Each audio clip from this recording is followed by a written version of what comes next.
Hello friends, मैं Pankaj. Welcome to crazy GK trick. तो friends, last video में हमने पॉलिटी की सीरीज का बहुत ही महत्वपूर्ण टॉपिक सीएजी और महान न्यायवादी को डिस्कस किया था और साथ ही साथ इसके जितने भी एमसीक्यू क्वेश्चन थे उन्हें भी यहाँ पर कवर किया था। तो अब हम इस वीडियो में एक और महत्वपूर्ण टॉपिक भाग 6 राज्य की कार्यपालिका को डिस्कस करने वाले हैं। देखिए, हम भाग 6 में राज्य की कार्यपालिका को 2 पार्ट में डिवाइड करने वाले हैं। पहले पार्ट में आज हम राज्यपाल के पद को डिस्कस करेंगे और इसका जो पार्ट 2 है उसमें हम नेक्स्ट वीडियो में राज्य की मंत्रिपरिषद और विधानमंडल को डिटेल में जानेंगे। तो आज हम यहाँ पर सबसे पहले क्या डिस्कस करने वाले हैं दोस्तों? राज्य के राज्यपाल को। तो चलिए शुरू करते हैं। तो सबसे पहला क्वेश्चन देखिए, संविधान के किस भाग में राज्यपाल के पद का उल्लेख किया गया है? तो चलिए फ्रेंड्स, सबसे पहले मैं आपको राज्यपाल के पद की जितनी भी डिटेल है और जितने भी फैक्ट हैं वो शॉर्ट में समझा देता हूं, ताकि इस टॉपिक के जितने भी क्वेश्चन हम यहाँ पर सॉल्व करने वाले हैं वो आपको बहुत ही अच्छे से समझ में आ जाएं। और अगर आप इस टॉपिक को और डिटेल में पढ़ना चाहते हैं तो इसकी ऑडियो क्लिप की लिंक मैंने आपको डिस्क्रिप्शन में दी है। आप इस ऑडियो को एक बार सुन लीजिए तो राज्यपाल के पद से संबंधित जितने भी प्रावधान हैं वो आपके बहुत ही अच्छे से क्लियर हो जाएंगे। तो देखिए, भारतीय संविधान के भाग 6 में आर्टिकल 152 से लेकर 237 तक राज्य से संबंधित प्रावधानों का उल्लेख किया गया है। वेरी इंपॉर्टेंट है दोस्तों, आप इस फैक्ट को याद रखिएगा कि भारतीय संविधान के भाग 6 में आर्टिकल 152 से लेकर 237 तक के आर्टिकलों को शामिल किया जाता है जो कि राज्य से संबंधित प्रावधानों को दर्शाते हैं। अब देखिए, इन आर्टिकल में राज्य की कार्यपालिका को और राज्य की न्यायपालिका को दोनों को ही शामिल किया जाता है। राज्य की कार्यपालिका के अंतर्गत राज्य के राज्यपाल, मुख्यमंत्री, मंत्रिपरिषद और राज्य के महाधिवक्ता को शामिल किया जाता है और न्यायपालिका में हाई कोर्ट और जिला कोर्ट को शामिल किया जाता है। तो इस तरह देखिए, भाग 6 में राज्य से संबंधित समस्त प्रावधानों का उल्लेख किया गया है। तो चलिए दोस्तों, मैं आपको राज्यपाल से रिलेटेड जितने भी आर्टिकल एग्जाम में पूछे जाते हैं सबसे पहले उन आर्टिकल के बारे में बता देता हूं। तो देखिए, संविधान का आर्टिकल 153 प्रावधान करता है कि हर राज्य का एक राज्यपाल होगा। देखिए, यहां पर फैक्ट को ध्यान से सुनिएगा, हर राज्य का एक राज्यपाल होगा। ये प्रावधान संविधान के आर्टिकल 153 में किया गया है। लेकिन देखिए, 7वां संविधान संशोधन 1956 में किया गया था और इसमें यह प्रावधान किया गया था कि किसी एक ही व्यक्ति को 2 या 2 से अधिक राज्यों का राज्यपाल नियुक्त किया जा सकता है। लेकिन यहाँ पर समझिए कि अगर कोई भी व्यक्ति किसी एक राज्य का राज्यपाल होता है तो उसके वेतन और भत्ते जो हैं वो संबंधित राज्य की संचित निधि से दिए जाते हैं। लेकिन अगर किसी व्यक्ति को 2 या 2 से अधिक राज्यों का राज्यपाल बना दिया जाता है तो ऐसी कंडीशन में उन सभी राज्यों के मध्य जिन राज्यों का वो व्यक्ति राज्यपाल है अनुपात में राज्यपाल के वेतन और भत्ते बांटे जाते हैं। अब वो अनुपात क्या होगा? तो वो अनुपात वही होगा दोस्तों जो कि राष्ट्रपति निश्चित करेगा। तो अगर किसी भी व्यक्ति को 2 या 2 से अधिक राज्यों का राज्यपाल बना दिया जाता है तो किस राज्य द्वारा कितना वेतन दिया जाएगा अनुपात के आधार पर, इसका फैसला राष्ट्रपति के द्वारा किया जाता है। फॉर एग्जाम्पल, आनंदीबेन पटेल जो है वो यूपी की राज्यपाल थी। जब एमपी के राज्यपाल लालजी टंडन का निधन हुआ था तब यूपी की राज्यपाल आनंदीबेन पटेल को मध्य प्रदेश के राज्यपाल का अतिरिक्त प्रभार सौंपा गया था। अब देखिए, ऐसी कंडीशन में अगर राष्ट्रपति ये निश्चित कर देता है कि आनंदीबेन पटेल अब यूपी और एमपी दोनों राज्यों की राज्यपाल है तो ऐसी कंडीशन में उनका जो वेतन है दोनों राज्यों में 50-50% बांटा जाएगा। मतलब इसका जो रेशो होगा वो 1:1 का होगा। तो ये जो रेशो है ये राष्ट्रपति के द्वारा निश्चित किया जाता है। आई होप आपको ये प्रोसीजर समझ में आ गई होगी दोस्तों। आगे बढ़ते हैं। इसके बाद देखिए दोस्तों, संविधान के आर्टिकल 154 के तहत राज्यपाल जो है वो राज्य की कार्यपालिका शक्ति का प्रधान होता है।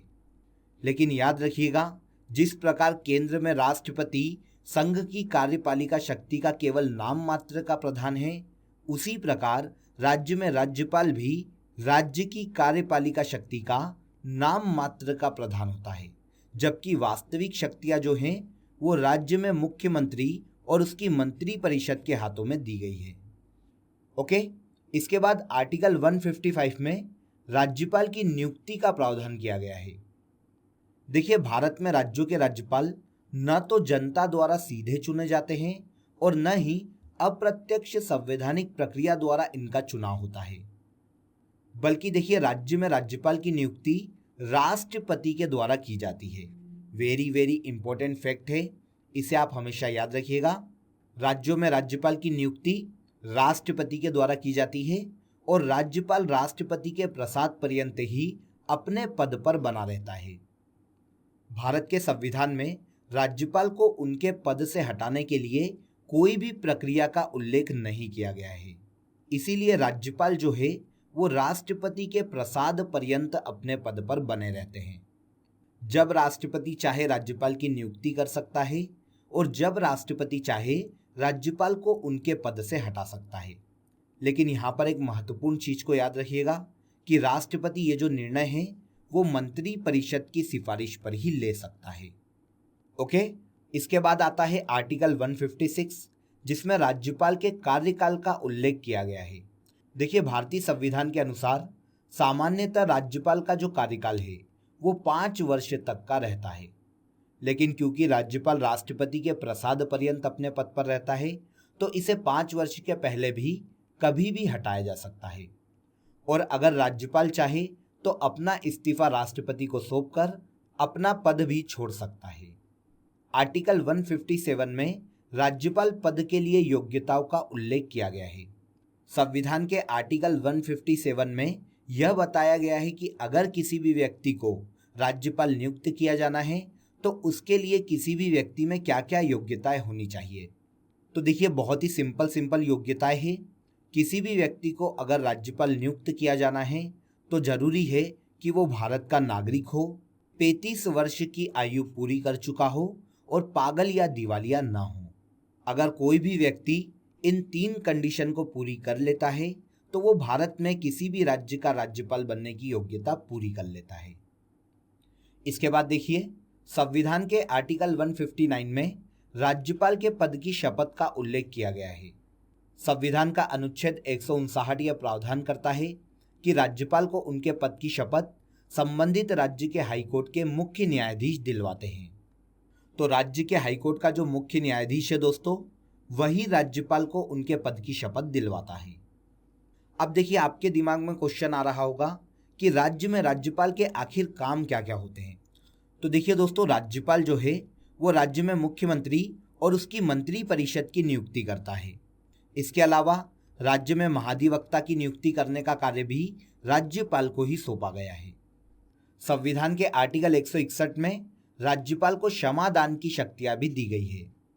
राज्यपाल किसी भी अपराधी की सजा को कम कर सकता है या फिर अगर किसी अपराधी की सजा बहुत कम बची है तो उसे रिहा भी कर सकता है। लेकिन देखिए दोस्तों, राज्यपाल कभी भी फांसी की सजा को माफ नहीं कर सकता। संविधान में ये जो अधिकार है वो राष्ट्रपति के पद को सौंपा गया है। क्लियर? तो यहां पर आप बिल्कुल भी कंफ्यूज मत होना। राज्यपाल की क्षमादान की शक्ति संविधान के आर्टिकल 161 में दी गई है, लेकिन राज्यपाल फांसी की सजा को माफ नहीं कर सकता। इसके बाद आखिरी महत्वपूर्ण आर्टिकल है दोस्तों, जो कि एग्जाम में काफी बार पूछा जाता है और बहुत ही महत्वपूर्ण है, और वो आर्टिकल है आर्टिकल 213। देखिए, संविधान के आर्टिकल 213 में राज्यपाल की अध्यादेश जारी करने की शक्ति दी गई है। अगर राज्य में विधानमंडल अस्तित्व में ना हो और ऐसी कंडीशन में कोई भी अर्जेंट कानून लाना हो तो मंत्री परिषद की सिफारिश पर आर्टिकल 213 के तहत दी गई शक्ति का उपयोग करते हुए राज्यपाल अध्यादेश जारी कर सकता है। लेकिन देखिए, राज्यपाल का जो अध्यादेश है वो राष्ट्रपति की ही तरह दिया गया है। ये भी राज्य में 6 माह तक ही लागू रहता है और 6 माह के अंदर इसे राज्य की विधानमंडल द्वारा अनुमोदित किया जाना या पास किया जाना आवश्यक है। अन्यथा 6 माह के बाद अध्यादेश स्वयं ही समाप्त हो जाता है। ओके, तो राज्यपाल की अध्यादेश जारी करने की शक्ति संविधान के आर्टिकल 213 में दी गई है। उम्मीद करता हूं कि आपको राज्यपाल से संबंधित जितने भी फैक्ट मैंने बताए हैं वो बहुत ही अच्छे से समझ में आए होंगे और अब आप संविधान के इस टॉपिक में किसी भी क्वेश्चन में कंफ्यूज नहीं होंगे। तो चलिए अब हम क्वेश्चन पर चलते हैं। तो यहाँ पर आंसर हो जाएगा आंसर डी। भारत के संविधान के भाग 6 में राज्यपाल के पद का उल्लेख किया गया है। इसके बाद अगला क्वेश्चन देखिए, राज्य सरकार का कार्यकारी अध्यक्ष मतलब संवैधानिक प्रमुख कौन होता है? तो देखिए, संविधान के आर्टिकल 153 के तहत राज्य का संवैधानिक प्रमुख जो है वो राज्यपाल को बनाया गया है। तो यहाँ आंसर हो जाएगा राज्यपाल। लेकिन याद रखिएगा, राज्यपाल केवल नाम मात्र का संवैधानिक प्रमुख होता है, जबकि वास्तविक शक्तियां जो हैं वो मुख्यमंत्री के हाथों में दी गई है। इसके बाद है, किसी राज्य में राज्यपाल की नियुक्ति संविधान के किस अनुच्छेद के तहत की जाती है? तो वेरी सिंपल क्वेश्चन है। भारतीय संविधान के अनुसार राज्यपाल की जो नियुक्ति है वो आर्टिकल 155 के तहत की जाती है, और इस आर्टिकल के तहत राज्यपाल की नियुक्ति राष्ट्रपति करता है। अगले क्वेश्चन पर चलते हैं दोस्तों। भारतीय संविधान में निम्नलिखित में से कौन सा एक अनुच्छेद भारत में राज्य के एक राज्यपाल के रूप में एक व्यक्ति की नियुक्ति के लिए योग्यता निर्धारित करता है? तो देखिए, इतने बड़े क्वेश्चन का शॉर्ट में अगर हम अर्थ निकालें तो वो इनडायरेक्टली यही पूछना चाह रहा है कि राज्यपाल के पद के लिए योग्यता संविधान के किस आर्टिकल में उल्लेखित है। वेरी वेरी इंपॉर्टेंट क्वेश्चन है।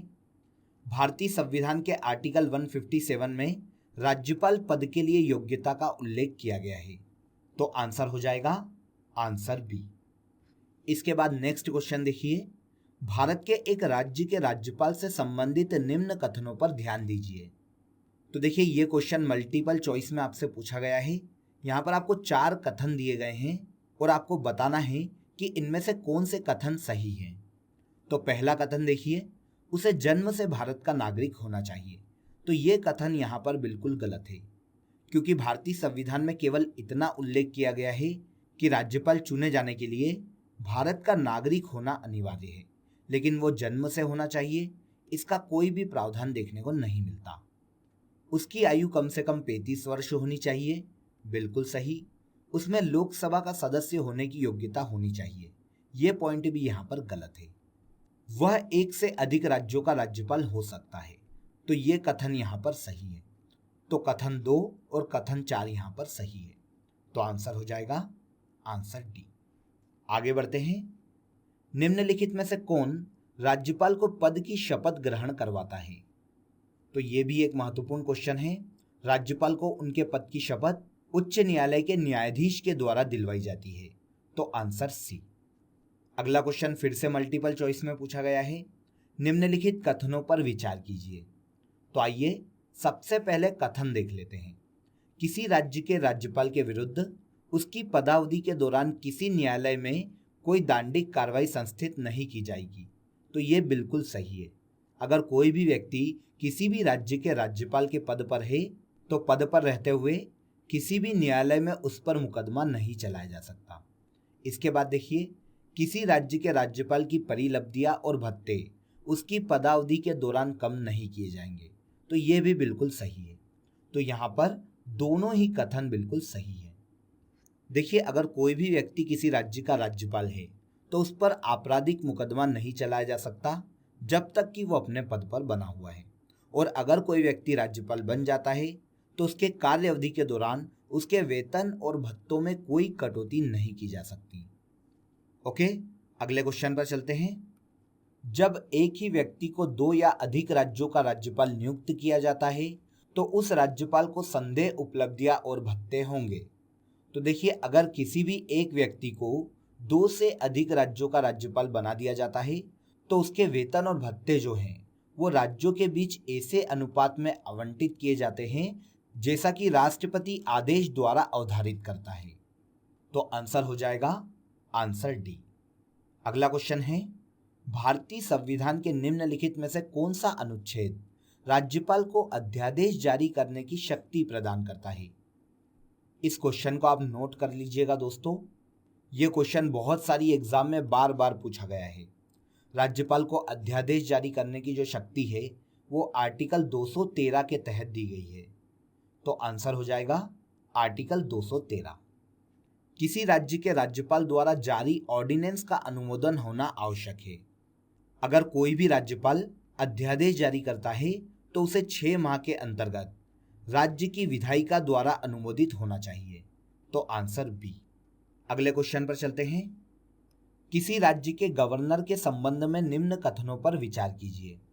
तो पहला कथन है, उसे राष्ट्रपति नियुक्त करते हैं। बिल्कुल सही है। राष्ट्रपति की इच्छा अनुसार यह पद पर बने रहते हैं। तो यह कथन भी यहां पर सही है। उसमें राज्य की कार्यपालिका शक्ति निहित होती है। बिल्कुल सही। सामान्यतः वो 5 वर्ष के लिए पद पर रहते हैं। तो ये भी यहां पर सही है। तो यहां पर आंसर हो जाएगा सभी चारों, क्योंकि यहां पर दिए गए चारों कथन राज्यपाल के संबंध में बिल्कुल सही हैं।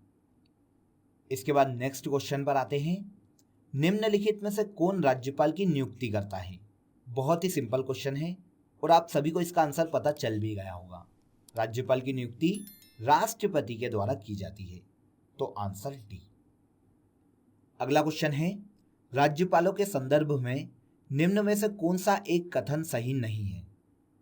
तो वह राज्य की विधायिका का अंग होता है। बिल्कुल सही। वह मृत्यु दंड को क्षमा कर सकता है। तो यह कथन यहां पर गलत है। राज्यपाल किसी भी अपराधी को दिए गए मृत्यु दंड को क्षमा नहीं कर सकता। तो आंसर बी। राज्यपाल किसके प्रति उत्तरदायी होता है? तो देखिए दोस्तों, राज्यपाल का पद जो है वो राष्ट्रपति के प्रसाद पर्यंत रहता है, इसीलिए राज्यपाल राष्ट्रपति के प्रति ही उत्तरदायी होता है। तो यहां आंसर हो जाएगा आंसर बी। निम्नलिखित में से कौन भारत के राष्ट्रपति की इच्छा तक ही अपने पद पर बने रह सकते हैं? तो देखिए, ऐसा पद केवल राज्यपाल का होता है जो कि राष्ट्रपति की इच्छा तक ही अपने पद पर बना रहता है। जब राष्ट्रपति चाहें, राज्यपाल को उनके पद से हटा सकते हैं। ओके, अगले क्वेश्चन पर चलते हैं। संविधान के किस अनुच्छेद के अंतर्गत राज्यपाल राष्ट्रपति के अनुमोदन के लिए किसी विधेयक को भेज सकता है? तो यहां पर इस क्वेश्चन को समझिए दोस्तों। अगर कोई भी बिल राज्य की विधानमंडल से पास होने के बाद राज्यपाल के पास भेजा जाता है और राज्यपाल को रियलाइज होता है कि वो बिल संवैधानिक मुद्दों से संबंधित है, तो ऐसे बिल को राज्यपाल आर्टिकल 200 के तहत राष्ट्रपति के अनुमोदन के लिए भेज सकता है। तो आंसर हो जाएगा आंसर बी। किसी भी बिल को राज्यपाल अनुच्छेद 200 के तहत राष्ट्रपति के अनुमोदन के लिए भेज सकता है। इसके बाद देखिए, राज्यपाल द्वारा क्षमादान की शक्ति संविधान के किस अनुच्छेद में निहित है? डिटेल में मैंने आपको यह आर्टिकल बताया था। राज्यपाल की क्षमादान की शक्ति संविधान के आर्टिकल 161 में दी गई है। तो आंसर डी। इसके बाद देखिए, भारतीय संविधान के किस अनुच्छेद के तहत राज्यपाल की विधानमंडल के विश्रांति काल में अध्यादेश प्रख्यात करने की शक्ति प्राप्त है? तो देखिए, क्वेश्चन वही है, केवल अलग तरीके से इसको यहां पर प्रेजेंट किया गया है। तो राज्यपाल की जो अध्यादेश जारी करने की शक्ति है, जो कि विधानमंडल के विश्रांति काल की शक्ति है, यह संविधान के आर्टिकल 213 में निहित है।